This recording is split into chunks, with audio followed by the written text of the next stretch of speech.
like kind of squinting back over it, I think, well, I was relating to that younger man, you know, the vigor of the young Sid Arthur and different things. I was just relating to it as a 20-something-year-old man. And as I read it now, as at 55, it's like I relate more to that part of him that was sorrowful that I couldn't relate to when I was 26, because I've lived long enough to feel sorrow and regret. And I wouldn't have said that as a younger man. I'd have been too proud to say that, or too full of myself, however, you know, that is. But and to feel that, and then like it welled up in me, my history, my life history in that span of time just came rushing in, and just looking at all the things that happened to you, and how you change, and how you, and Hesse just lays it out there so beautifully. He did the same thing in the Glass Bead Game, Magister Ludi. I've read that, but I was not paying attention when I read it. Oh man, that's I've still got it somewhere. I'd like to reread that one. So Hesse's, those two books of his are on my list. If I find it, which I know there's only two places it could be that I haven't looked in literally years, boxes specifically. If I find it, you can certainly borrow it. Okay. Just brilliant. And he was, I think I didn't know enough yet about how to understand him also to see the great economy of plot and words. I have to stop you. What? I can't hear you because you're not really wearing your microphone. And Oh, that's right. no, but if all you had to do is put down the glass, because now I can hear you just fine. Oh, so if all right. Yeah. It was just blocking. Okay. I did not go to Iron Music because I didn't know you then. Tell me how you thought of getting it together. Well, it kind of came from a conversation that I was having with Craig Hultgren here, actually on this very back porch. And it just kind of, Do me a favor. Unclip that and just lower it on the sheeting 7 inches, 8 inches. Clip it back, not any lower than that. Yeah, because it just wasn't quite right. I should put it on you, but you're going to be kinetic, and that thing's going to be static. Okay, go right ahead. Sorry about that. How is that? Much better. All right. So what were we talking about? You got together with Craig Hultgren. Yeah, it was like we were talking about, we were talking about doing something, and then somehow the words Iron Music just kind of like, Iron Music, yeah, of course, And because of that generic, or is that the right word, of this community, I don't know. Oh, you mean the heritage? The heritage, the cultural heritage, and the whole idea of turning, that's the whole thing with sound sculpture. It's like turning these objects into another, experiencing in a different medium that you would otherwise never thought of. And like Iron Music, the vision of it, and the putting those objects up there and making them available to a musical experience, interpreting and transforming. It's like creative alchemy to me, and the theme of it. And then Craig Legg so beautifully portrayed John Beecher's poetry and the heart of what was going on in this city in regard to the relationship with the steel industry and humanity, that raw, unforgiving interface with metal that human beings have done, and just that human factor of what that was, and we all felt very close with that. I mean, of course, Craig Legg does, and in his life is about searching those out and proclaiming it and telling the truth about things, and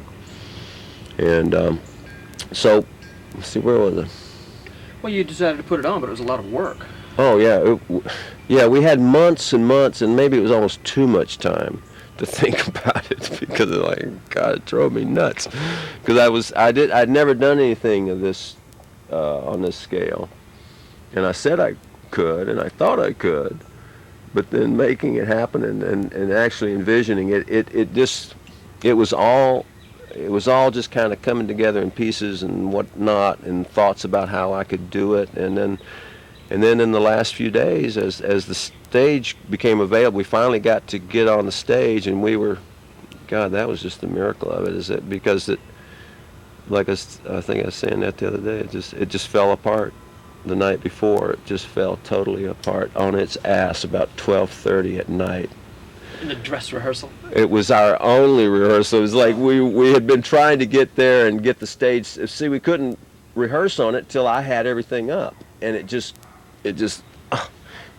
was just one snafu after another. So finally, it got up the Thursday night, and then they finally got it up. So it was so late that we didn't really get to rehearse. And then so Friday night was going to be, okay, man, this is night before a performance. We got to, put all this theory down.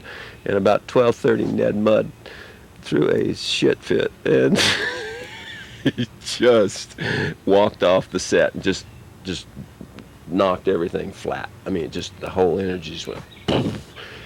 And we hadn't even gotten through rehearsing.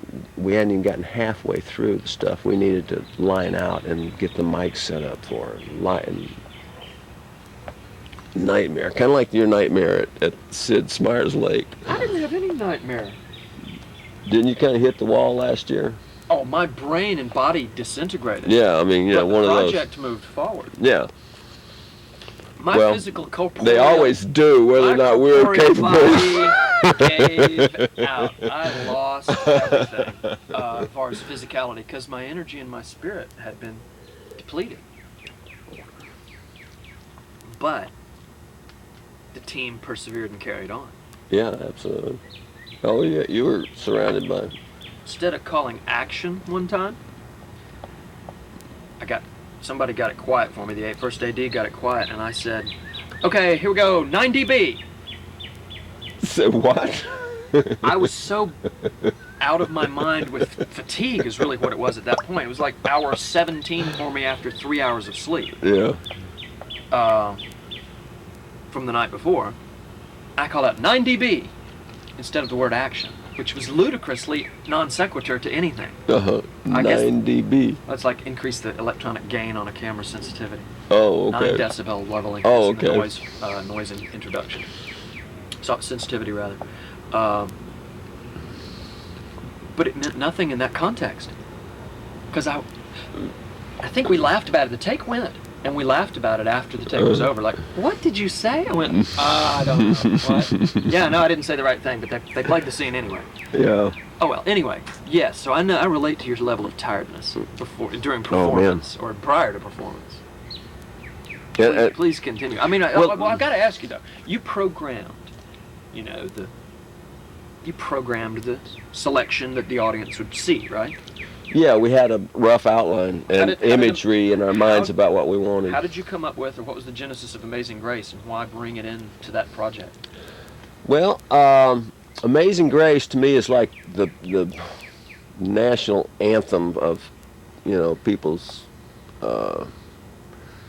It's just a real religious anthem that reaches down and it just touches everybody, and it's so reliable that way because of its content, or the context of it as a song about the soul and the spirit of man and the relationship to God. And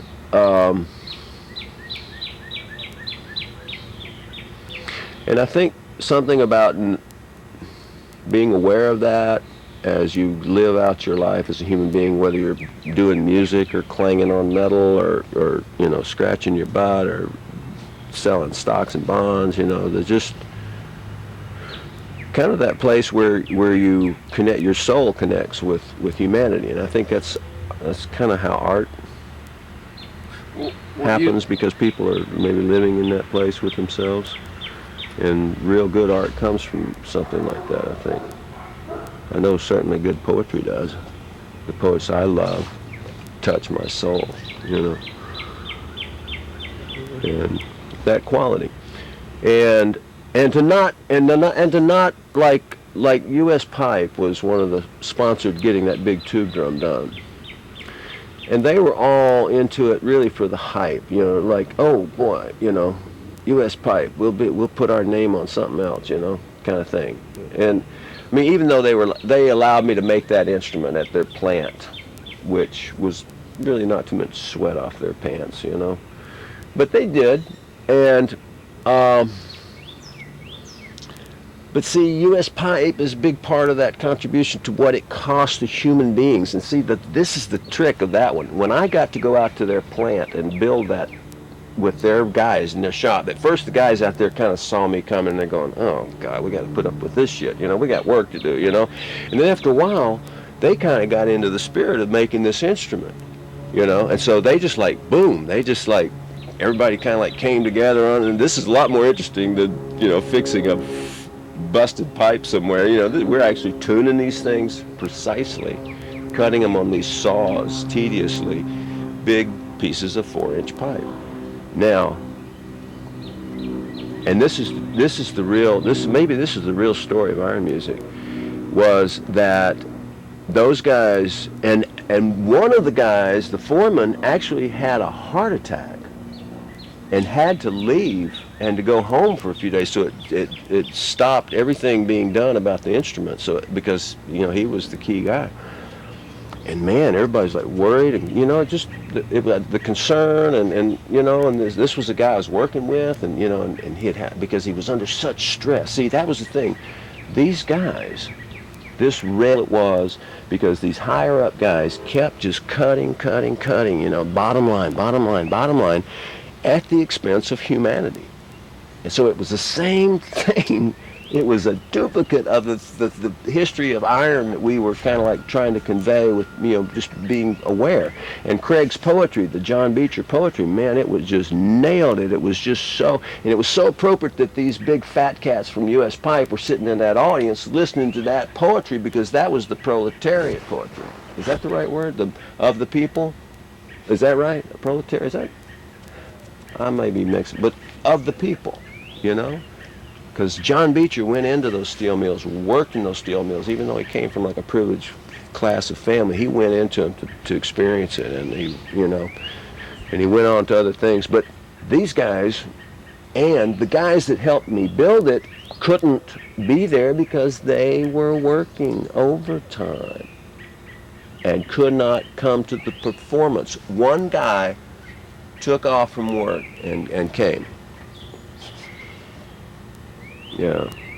And so here was our own human drama of the thing that we were depicting. And Amazing Grace was sort of like and the starkness of it, of Craig doing the chains. I mean, all that imagery kind of like came together that night. And I just said, do this. And my friend who sliced the watermelon was the wife of a couple that flew in from Utah to come out for the concert. And I said, that dress is great. Come, you know, do this. It was just like, you know, and had her slice the watermelon.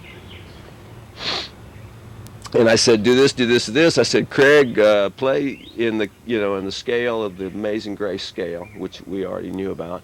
And so he was just like doing notes, these soulful notes on the cello, which I said, you know, just kind of do this lazy, kind of drifty thing with Amazing Grace, and then Craig will be doing this and that and blah, blah, blah, and then I'll sing it. So it was kind of shaky at first because my voice was a little, you know, like, okay, let it go, you know. And, but just the feeling of it, just the austerity of it. I gotta bounce you for a second. What? In the same giving style that, you know, you just described here, you put on a performance for a whole lot of people in giving style. You had some collaborators that came in and helped you. At a later date, we'll get to those collaborators in a minute. At a later date, though, you helped their giving festivity by participating as a volunteer percussionist and artist in the Illuminate Festival. So people gave to you when you were doing your big push. You gave back to them. Tell me about your participation at Illuminate and how that. Let's hit only the high points, just the physical event itself, maybe, and just make sure we know that it was a gift-oriented thing for charity. Well, but you gave back, is all I'm saying, the harmony thing. Well, you always have to. I mean, like what you're doing. You're giving back to me. I mean, this is our friendship. This is our universal energy exchange. And there's no price on that. You know, it's priceless. And so we're always, you know, I think if we get grounded really appropriately in our humanity, at some point that becomes evident, and you maybe start behaving from that place. You believe about it in yourself. And really that's what all the music and stuff is about. It's just really, to me it's like when you're working and playing at the same moment, then you're pretty close to your service to humanity. And and service simply is like just giving something back. I feel so fortunate. I feel the people I know, I mean, this dog in my life, even that, you know, I mean, Henry deserves better than me, you know. He does. Have you talked to him about Oh man, I've tried to console him, but I don't know if it's any good. But he's so patient, you know, he teaches me so much, and everything. I'm not as distracted, I think, at this being, and I am too. I mean, we're all constantly distracted by thoughts, mind thoughts. You know, the internal dialogue that is constantly gluing us to this reality with our mind's glue. The glue of our mind is the inner dialogue. It keeps us attached and distracted and addicted, and you know, sticking things in our mouth and up our ass, and you know, and through our head and our mind. You know, it's like we're being penetrated. It's like cosmic. You know, who was it? Carl Sagan one time was down in this real deep cave in there somewhere. This guy was amazing. Did you ever see any of his stuff? Oh. And he had this Geiger counter type thing, and he was way down inside this cave, and this Geiger counter is just kind of going off, and he says, and what he was saying was that what you hear there are indications of these light things, particles that are just going through the earth like it's not even there. You know, this just constant energy that's just boom, it's going right through the damn planet and on. Because they were way down deep in a cave, right? Yeah, and so you could hear it, that they were pinging, they were coming through this atmosphere like zing, zing, zing, like bullets. You're like, oh God. And we're getting bombarded constantly. And it's that constant, really, to me, it's like, at some point, my mind aligns with it in such a way that I can, like, really see that that's really the truth, that we're just in this energy field. And so, I don't know, it's my own private Idaho, you know. Well, that place where I kind of, like this is kind of like my own private Idaho, you know. I've called it Walden Cubed. Walden as a play on Thoreau, you know, and it's been kind of, and it's a cube. It's an 8-foot cube, but that name is transformed. I'm calling it Walled, WALL''D, Walled, as if WAL Walled in cube, Walled, Walled, pause, in cube. So is that right? Yeah. Walled in cube. Yeah. I'm walled in this cube. But that's part of that grounding, you know, and the simplicity thing. I got some wind noise I'd rather not have. Stop!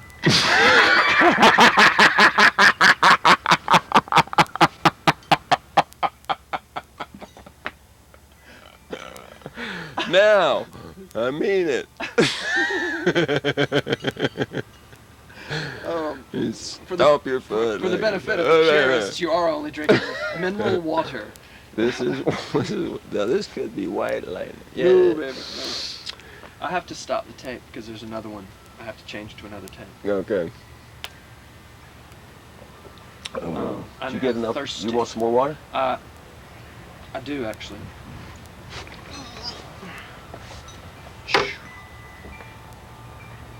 So you're free to be. You're free to be. Oh God, I got like. Should I be, hang on a second. Oh, that's why I'm a silly guy. Okay, go ahead. No, it's like the Anvil chorus was. I was saying, was like an accident looking for a place to happen. Nope. I'm still getting ready to work. Okay, now I'm ready to. Oh shit! I'm still not ready to work. I apologize. I know that I'm on minimum focus, and I'm wide open on my iris. Therefore, I have very little depth of field. Okay, go ahead. So, all right, you ready? Yeah, now maybe, Okay. finally. All right, the Anvil chorus. We put up the nearest thing we could get to something that would sound out was just a railroad rail track, piece of railroad rail, and we put that across and set it up, and I had it secured so it wouldn't go anywhere, and then we did things throughout the evening on it at different times. It came into being used and played and ground with a grinder and all kinds of stuff, and it was taking great abuse. And actually that place where Craig Legg was doing that in that second piece that we did, that was just, man, that was nice. But he didn't hurt himself. And then, so anyways, like when the Anvil chorus started, Monroe had put together this really kind of bizarre tape, like picking up pieces of like some opera and things like that, you know, just identifiable little pieces that you could tell it was the Anvil chorus somehow. And so we went through all these intervals, and then always when we'd get to the what do they call that, the grand chorus or whatever, da, da, da, da, da, da, da, da, da, da. And it's like we'd always go to the front and hit that rail, and oh God, I forgot to put my earplugs in. I just really hurt my ears with that thing. Oh, it was awful. And I was in the middle of it, and it's like my head was aching. And you know, here you are performing, you're going, oh God. And then, you know, then the rail, somebody had picked up my, the way I had fixed the rail in place so it wouldn't fall, had taken that system apart and used those things to play it with, I guess. And so the rails was kind of like waltzing off of its spot. At one point it almost fell like right in the middle of that, and it's like we were like trying to hold this all together, and then top it off, Craig's over there, Craig Hultgren, and he's using a little hand hammer, you know, like hitting, and it's like, that's not enough. And, you know, for the grand finale, he picks up a bigger size sledgehammer, and he starts to whack on that thing. And you can just see him just kind of, you know, he's just enjoying that a lot. And then he gets going, and then we get really near the end, you know, we know it's the final thing, and he wants to like hit it bad, you know. So he's like, takes a start, you can see he changes his swing. And that was the fatal thing, because when he changed his swing, he missed the anvil, and it just went, and it flipped like a slow motion thing, how people describe that in a car wreck or something. And I was watching it. I actually saw it happen, and I just, at the moment it happened, and then to see it played over on the tape, and you see that that sledgehammer just like a spinning thing going through his legs and didn't even touch him. What do you want to do? What do you want to do in the future with this kind of? I mean, what do you want to build next, or what do you hope to do some more with sound sculpture and art? Well, there's a project right now. Let's see. I'm in the negotiating, you know, the final stages of negotiating with the museum to provide to host an exhibit of industrial sound sculptures done by a variety of Alabama artists that I've thought about for a long time, doing something like that. And So the idea is that these artists, these sculptors, would be given their objective would be to build a sculpture, a sculpture as a sculpture, and have it be intended to be used as an instrument in one of the performance venues for the improv festival, so that the composers and the musicians and the performance artists who are going to be be booked for that night, for that event, would ostensibly have a week. The exhibit would be up, at least grounded in Alabama. Okay, talk to me about the Oxford American.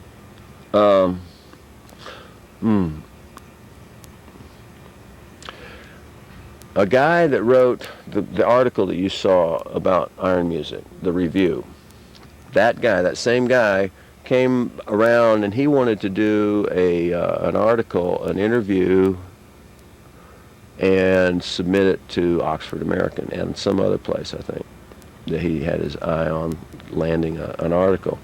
And he wanted to, I guess he wanted to do it with me, and so he did. And he came over here, and I took out some instruments, and he did kind of, interview, taped the sound, and it was like, it was kind of in the follow-up of the energy that iron music created. It was because of iron music that he sought me out, so then it's like seeing that I had all that he wanted to explore what that musical part was, and some of my life, just talk, Anyway, well, so to a written thing. Yeah, I mean he's getting his material, so he did that, and then he submitted the article, and it was supposed to come out last year.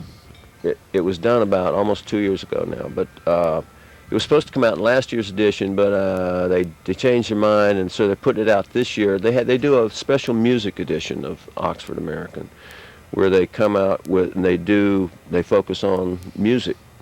And then they put a CD out with that publication that month. So that's going to be in that one. That's like in July or August. And later on we did tape some MeWoo action, which is to me, same, sharing with him what my vision of music is at this point, or what I'm doing about it. So he taped some of that, so that's going to be on the CD. Some nice licks from that. So that'd be nice. But that was, the timing, life timing. It's like, and I think a lot of it comes from when you start, that thing about simplicity, we're talking about.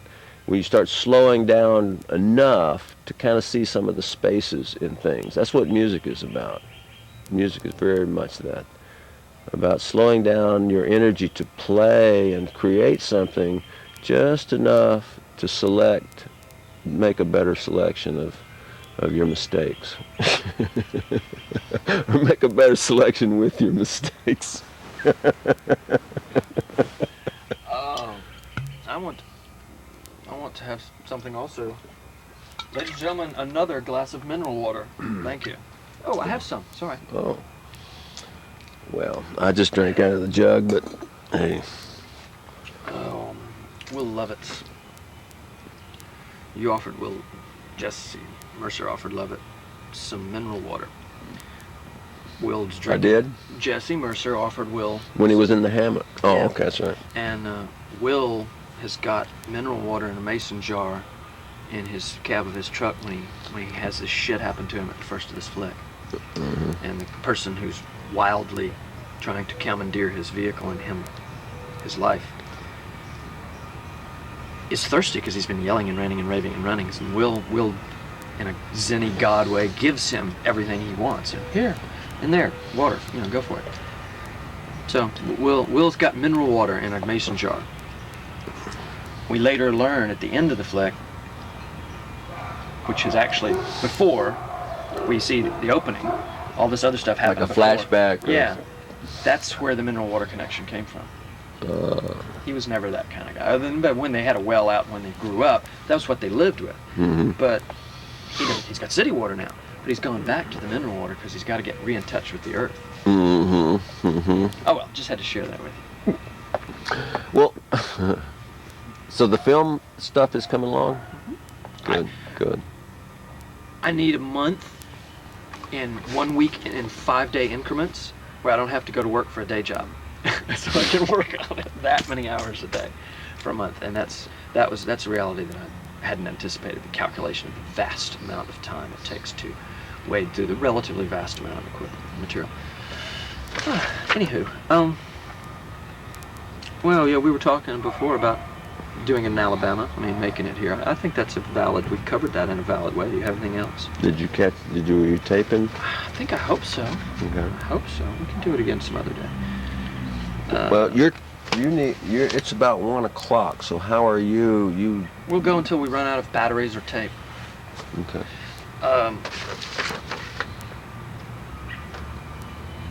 You know, kids at Magic City Art Fest, what were you doing there? I mean, what was that all about? Because that's valuable stuff.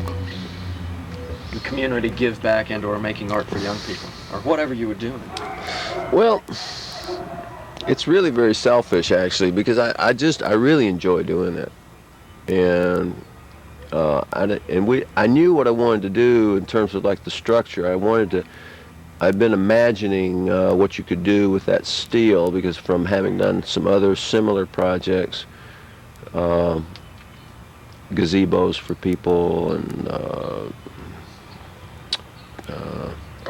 garden gates and all kinds of stuff but anyway, I imagined this way in which you could put up a dome really fast,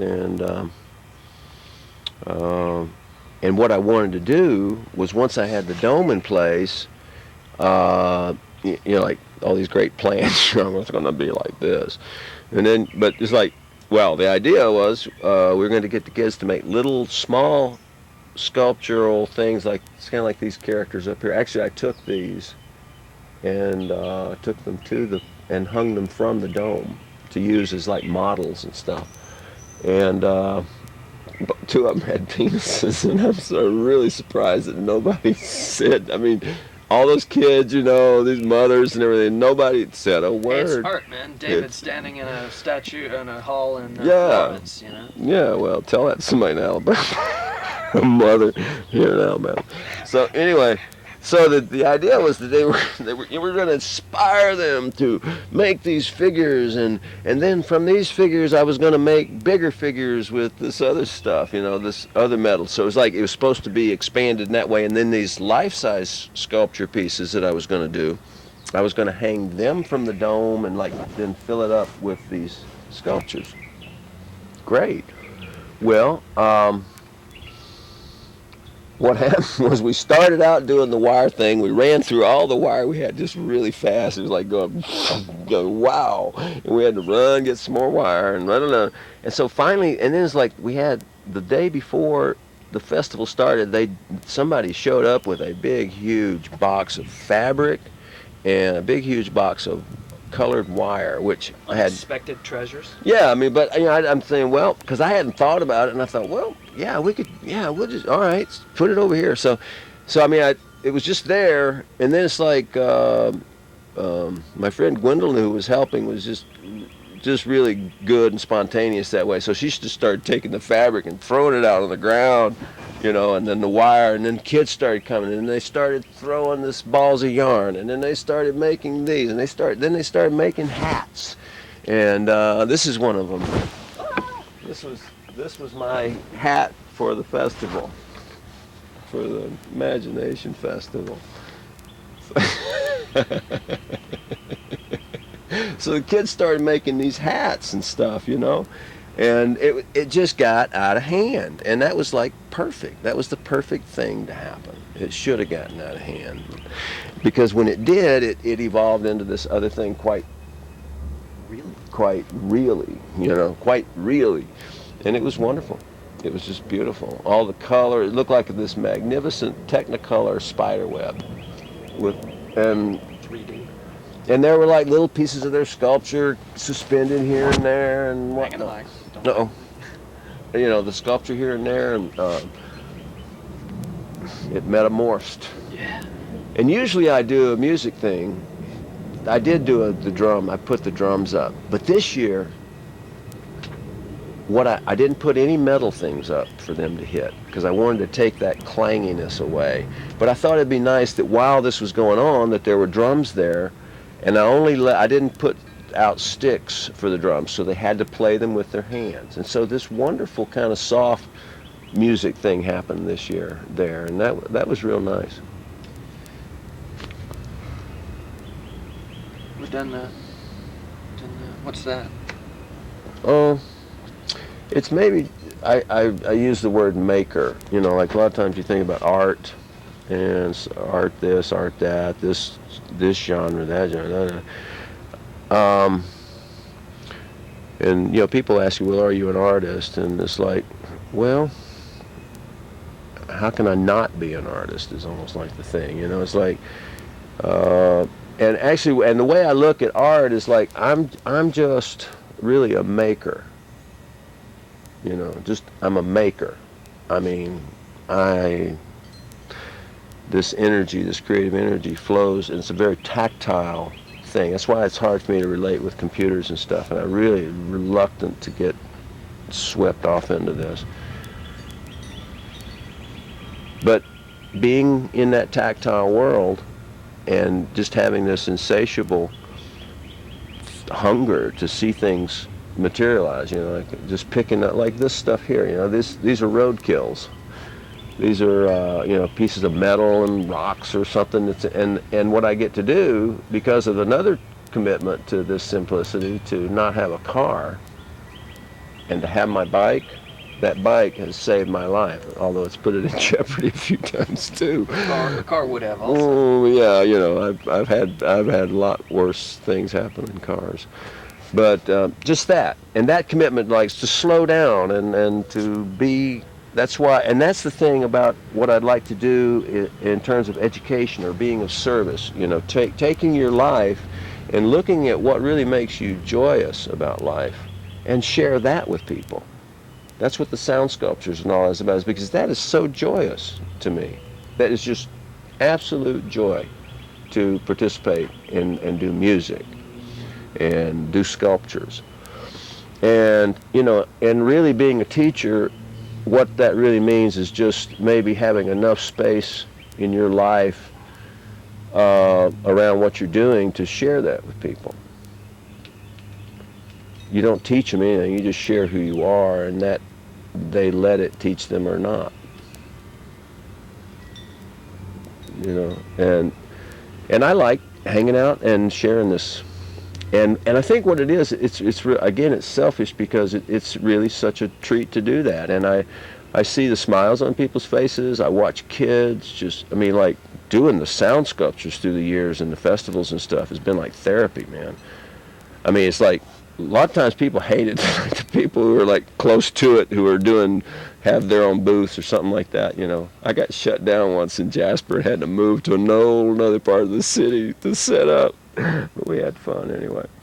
But you see kids come and play it, and it's like, and you watch them how they play it, and you watch their parents, how the parents interact or don't well, they're not interacting, they're interacting a lot of times, you know. Something's always happening. But, you know, the parents will come, and then you watch how they are with their kids, and then when you see these kids, and people, I think, love to hit things. There's maybe that's some of that pent up emotion or something that maybe is why drumming has so anciently been such an important thing. It's let out energy, man. Just when I get through drumming, man, I'm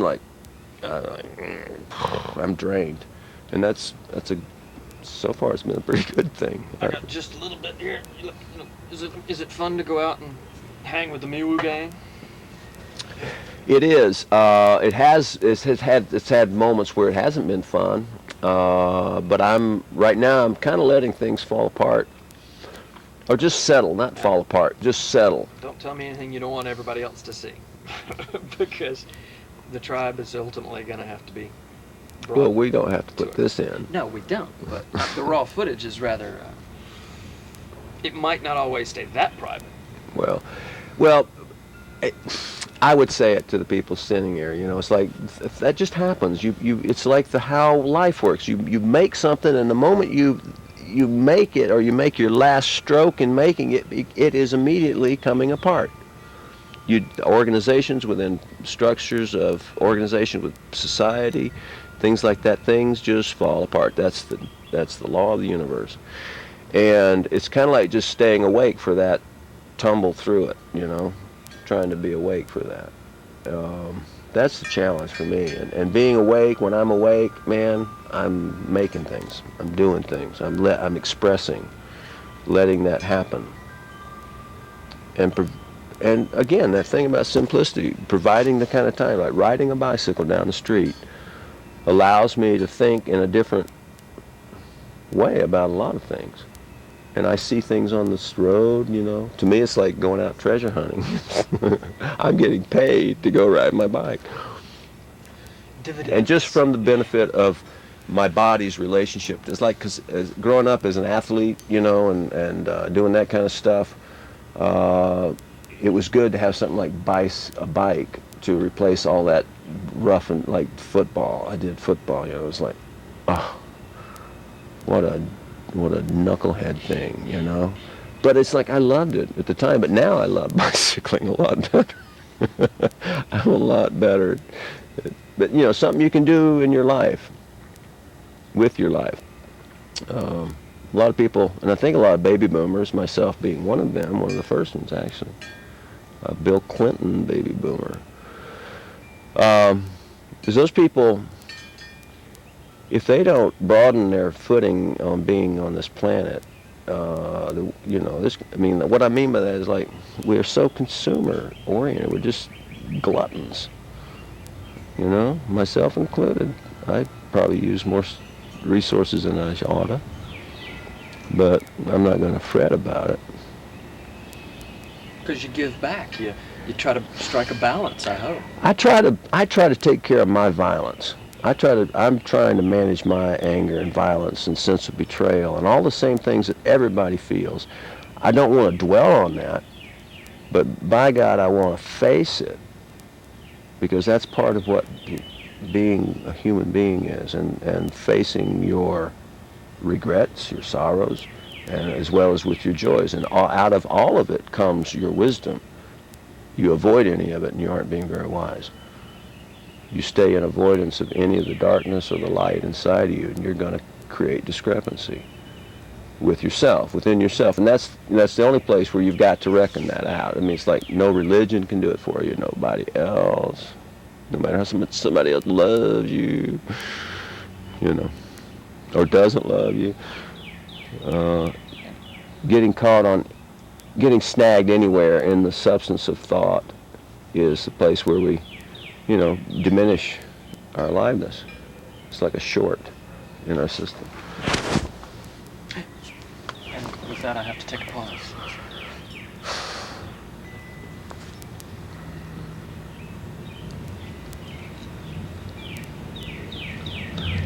The rain has been really nice. Ooh, to go. I am splendidly happy that we are having a conversation. Our light has changed, and I did need to wait until the compressor on the compressor over there turned off. Now it's better sound. Yeah, did you hear the compressor to your left? The compressor was on, and I was getting a low-end rumble, so I chose to wait. You hear a lot better than I do, George. It's my job, sir. I know. My hearing has been fractured through the years. We are sort of coming to the end of this particular conversation. Okay. Sound sculpture as, again, a communication with you to your universe, or sharing it with all the other people, because it's a valuable thing you can bring. Why and what? What do you want to do? Why and what? Oh, well, you've chosen to interest yourself right now in the rhythms and the art of this kind of sound sculpture and what it can teach and how it can release things in a person when they experience it. So Well, what do you want to do?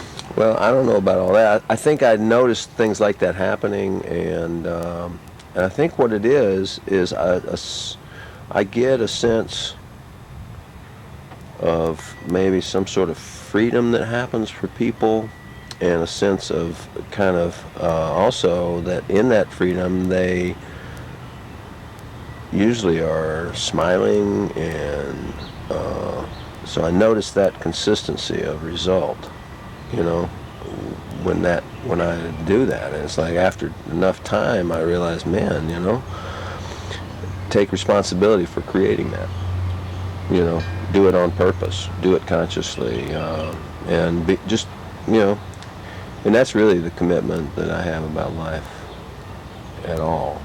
It's just, I really want to live a conscious life. I really like to be awake for this human experience that I'm so wound up in. Sure.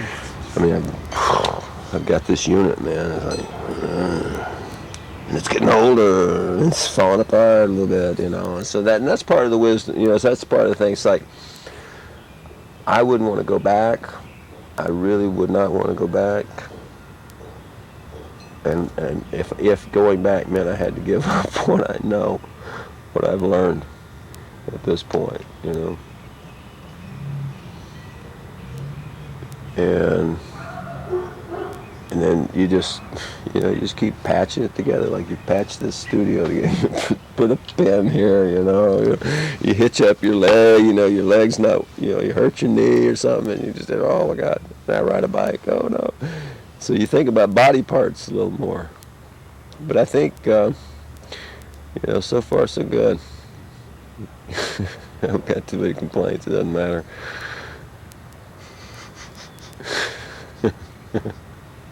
It doesn't matter. Nobody cares. Not near as much as you do. Nobody cares about your shit like you do. That's a great testimony too. It's like you keep looking for years outside. You say, well, what's the problem? What's the problem? And you're looking at it, well, oh, this is the problem and that's the problem. It's like, yeah, the biggest problem almost been, it's like I'm looking outside of this mannequin through these pinholes, and I'm watching, I can see the hands of this mannequin, this unit, you know, and I hear it. I can hear it in my head talking, and you see more of it than I do. You know, you got this view, so I'm like in here like, pick this up and twist this, and what does that taste like? You know, it's like this multimedia sensory event, you know, called a human life.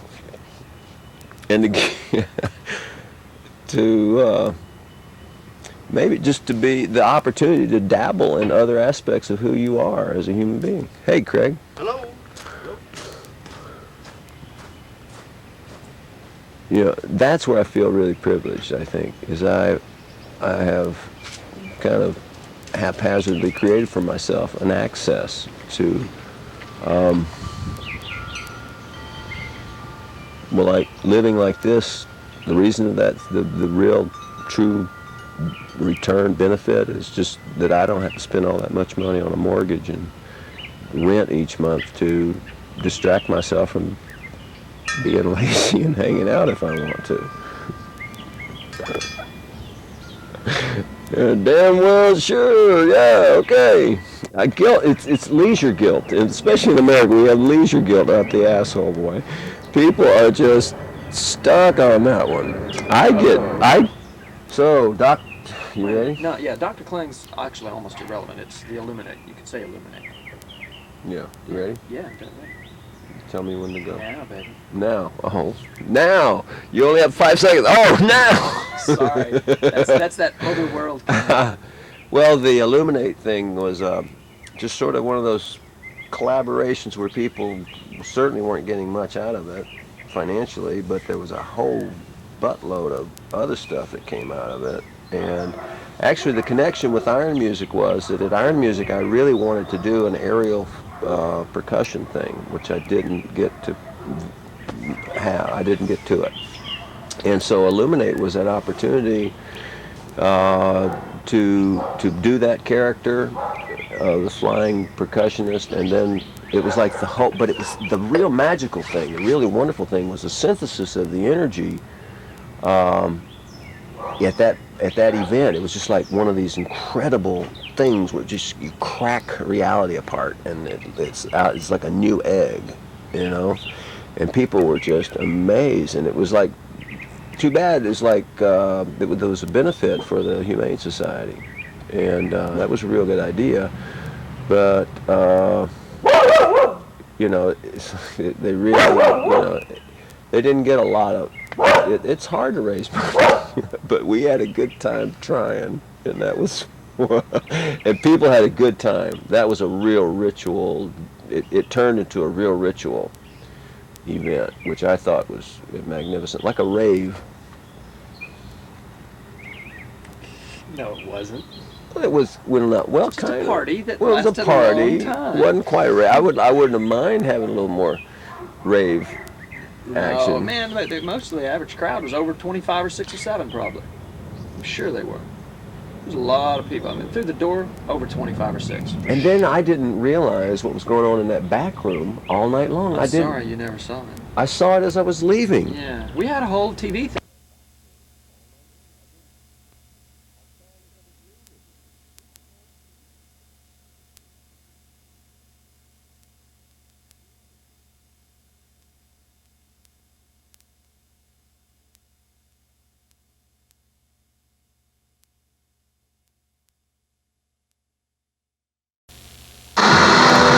We are amused by a vortex of talent, including Flying Jake from RPM 78 and others too numerous to enumerate. Steven Birmingham, Alabama, Planet Earth at the BLA Warehouse, October 13th. Spread the light.